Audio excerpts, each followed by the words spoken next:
All about resumes. Who do I give a resume to? What is a resume? Why do you need a resume? What information do you include in a resume? Why do I use a resume? How do I create a resume?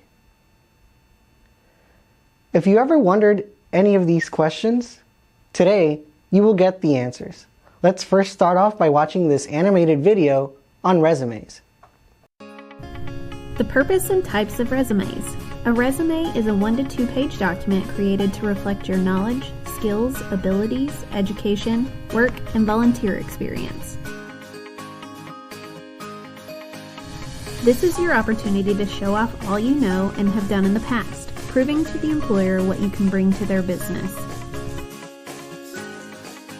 Often, a resume may be your first impression for the employer, so having a well-developed resume is a must. A great resume is what will differentiate you from other applicants, so taking the time to make yours right should be your top priority. A resume is a document that you keep with you your whole life and update as you change jobs or careers, gain new skills, or obtain licenses and certifications. Our goal in this module is to teach you the different types of resumes, the advantages and disadvantages of each type, tips for developing resumes, and to create your own resume that you can take with you to apply for jobs. The ultimate goal is to give you the knowledge and ability to create your own great resume. A great resume gives you a much better chance at being selected for an interview, while a poor resume will end up in the no pile and you won't be considered for a job interview. In short, a great resume equals a chance for a job interview, and a bad resume equals no chance for a job interview. There are 3 types of resumes: chronological, functional, combination, or hybrid, and each has its own purpose depending on your job experience.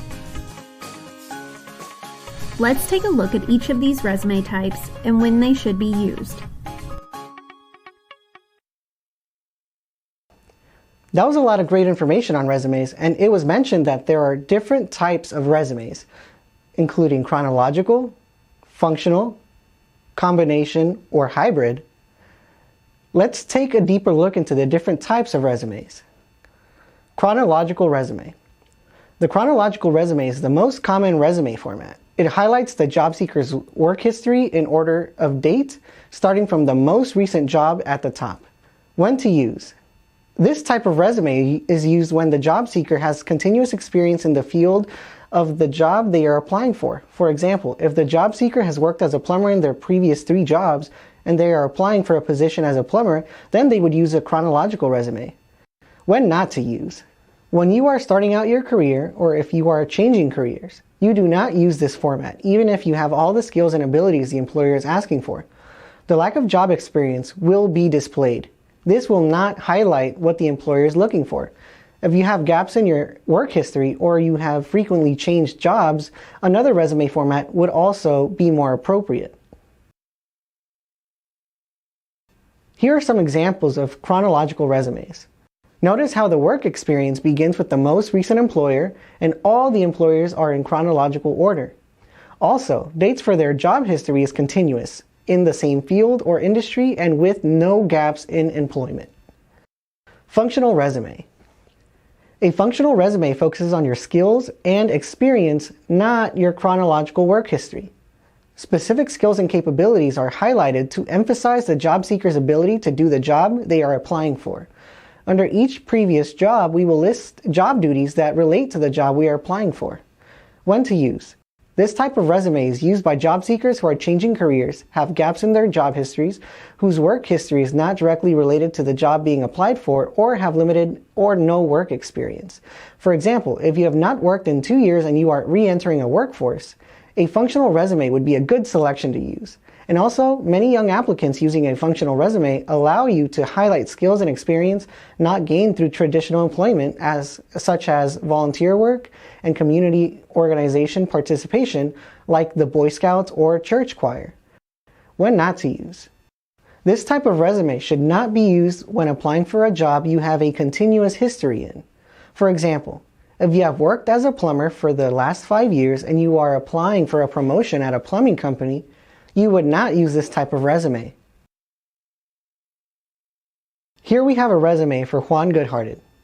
Juan is using a chronological resume to present his volunteering work experience to highlight the amount of time he worked or volunteered for each. However, you only want to use this type of resume for continuous paid employment and no gaps in employment. Notice how this example highlights the gap in paid employment from when Juan was a stay-at-home dad. This information should not be included in a chronological resume. Also, notice how this resume includes volunteer experience with work experience.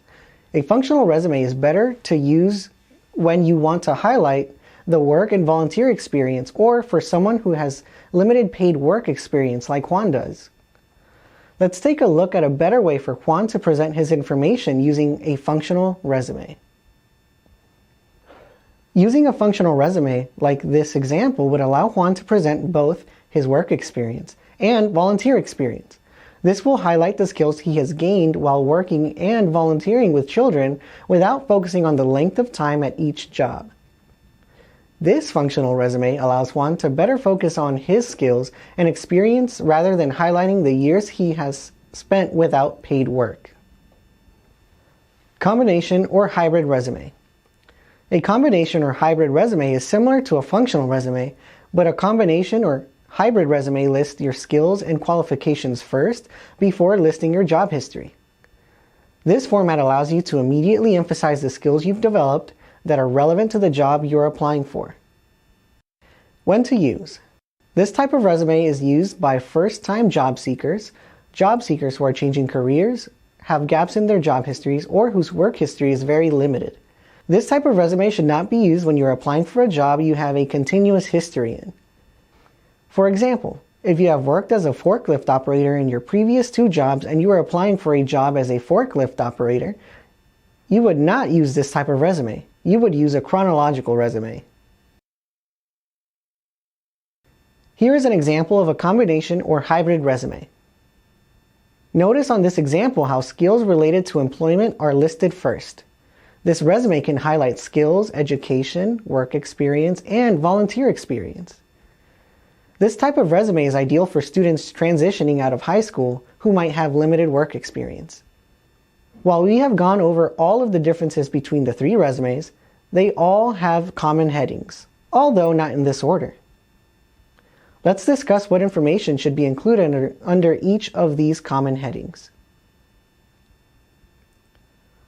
Objective or summary statements. This portion of the resume speaks to why you want the job you are applying for, or can show where you want to go in your career. Note, while this is a common heading for a resume, it is not required, but we suggest using an objective to give the employer a better idea of who you are in regards to employment. If you do use this objective or statement in your resume, you should tailor it to each individual position you apply for. Experience. This area should reflect your experience working or volunteering. Remember, depending on the type of resume you choose, you may not show all of your history. Professional organization and leadership. While this is a common heading on a resume, it is not always going to be relevant as you may not have a history of being in a professional organization or leadership position. Education. This area reflects your education achievements. High school, trade school, community college, university, continuing education programs, and should be updated as you obtain additional education. Skills and certifications. Here you should reflect your work-related job skills and any relevant certifications you have that are relevant to employment or the job you are applying for. Let's stop for a minute and reflect on what we have learned thus far.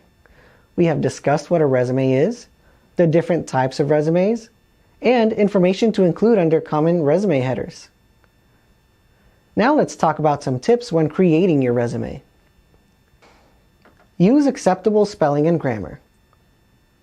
Remember, This could very well be an opportunity to make a first impression. Use the grammar and spell check functions available in the software you use. The length of the resume depends on the job you're seeking. A resume for a first-time job or entry-level position will not be the same as a management or executive position. Most likely, at this point in your life, you will only have a one-page or shorter resume, whereas management and executive positions may be closer to 2 pages. Be positive. Use positive words when describing your previous volunteer or work experiences. Words like achieved, improved, resolved, and influenced are examples of positive words to use. For more information on positive words, click on the link below. Know your resume power verbs. This will help you avoid using the same descriptive words. Using a variety of verbs is key, and it shows you put more effort into your resume.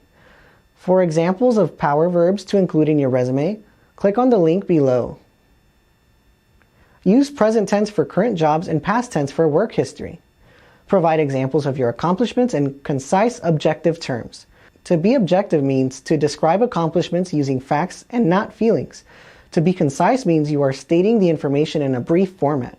So describe your accomplishments using facts rather than feelings in a brief or short format. Maintain a master resume. You should save a copy of your resume somewhere that you can access and update over time. As you change jobs, gain new skills, or continue your education, you will want to add it to your resume. A good rule of thumb is to review and update your resume once per year. The largest font on the resume should be the job seeker's name. Include a professional email address. Something that's acceptable includes ryan.appleton@unt.org. Something that's not acceptable is rhinorules@aol.com. Include a web address of online portfolios if available. While it is not guaranteed that they will look at your portfolio, it is a good practice to include as much relevant information about yourself as possible. Differentiate yourself from others when you can. Avoid salary requirements. The resume is to get an interview, not to exclude yourself from an interview. Listing how much money you want is a good way to get your resume thrown into the no pile. Avoid personal pronouns. For example, don't say, "I sacked groceries at the checkout." Instead say, "packed groceries for customers per store policy." This leaves out the personal pronoun and also implies that you care about customers and policy all in a short sentence. Click on the link below the video to learn more. Resumes should have visual appeal and be well balanced. The font, style, and size used for each heading and section should be the same throughout the resume. The margins on your resume should be consistent. Typically, resumes have a 1-inch margin, but should never be more than 1.5 inches. If uploading to an application site, keep it simple. In many jobs today, we upload our resumes into a place of employment's job site.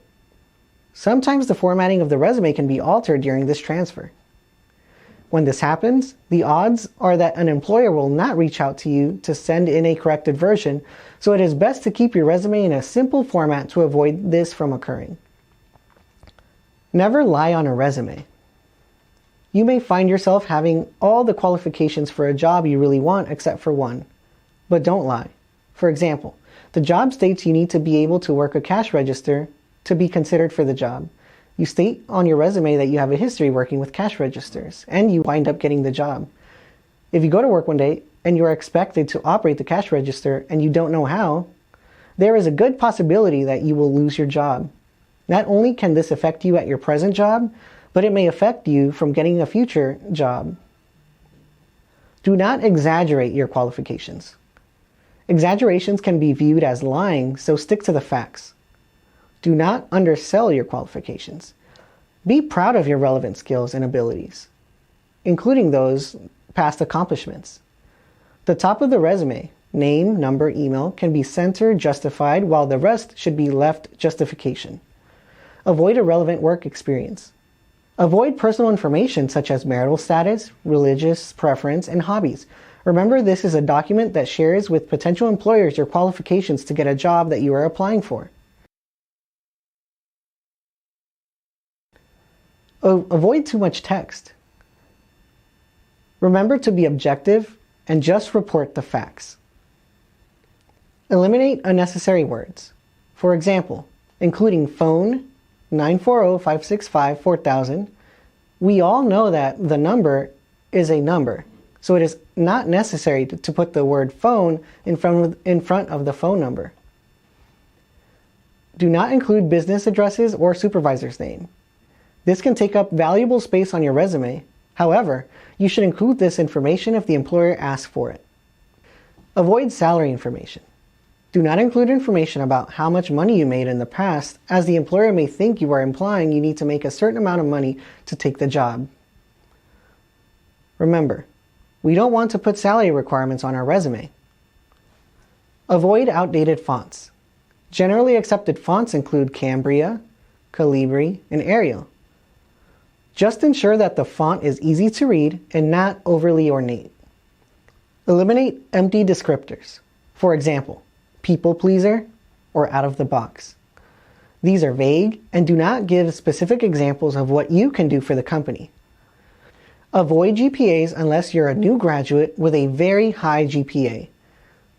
Do not include opinions. For example, blue is the best color. Hamburgers are better than pizza. Do not include references on your resume. References are a separate document and should be provided when asked for. Avoid artsy borders.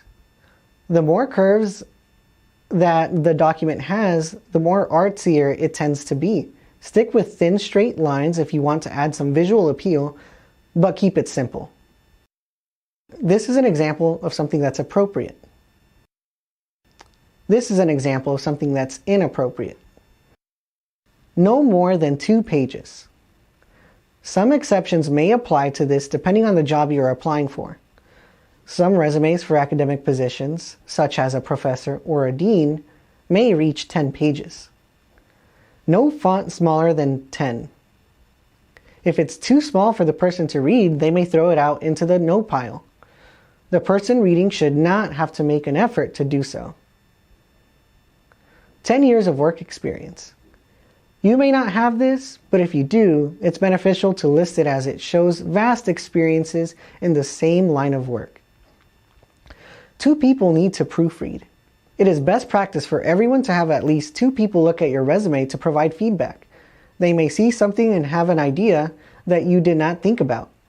That idea may get you the job. Now, I know we just discussed a lot of tips for making your resume the best that it can be, but don't worry if you can't remember everything, because you are going to get a chance to create your own resume with the guidance of your instructor. Click on the next page to get started on the resume development activity.